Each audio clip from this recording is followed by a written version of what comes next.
Une bonne nouvelle pour les futurs médecins. Le gouvernement fédéral et les gouvernements communautaires ont décidé d'opter pour une diminution du nombre d'années des études de médecine dès la rentrée 2011. On passe de 7 à 6 ans. Thomas Gadisseux. Médecine, c'est un marathon. 7 ans d'études, tout simplement la plus longue formation.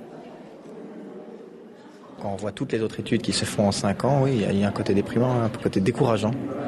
Mais il y a du changement. Concrètement, pour l'instant, la formation dure 7 ans, suivie soit d'une spécialité ou de 2 ans pour être médecin généraliste. À partir de la rentrée 2011, cela passera à 6 ans, suivi soit d'une spécialité ou alors de 3 ans pour être généraliste. La durée ne change donc pas réellement.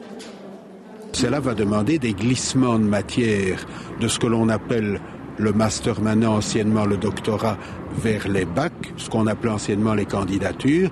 Donc c'est une réforme en profondeur du cursus médical. Ça n'est pas des changements, j'appellerais ça cosmétique, certainement pas. Restent de nombreuses questions. Comment va-t-on gérer l'année transitoire où 2 promotions sortiront en même temps?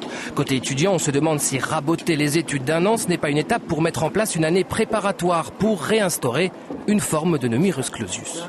Mais l'AFEF n'a pas de problème à ce que l'on fasse passer les études de médecine en 6 ans, mais à condition que ce ne soit pas à nouveau pour mettre en place un système de sélection à l'entrée. Dans l'hypothèse d'un examen d'aptitude, ceux qui ne le réussiraient pas pourraient faire une année préparatoire.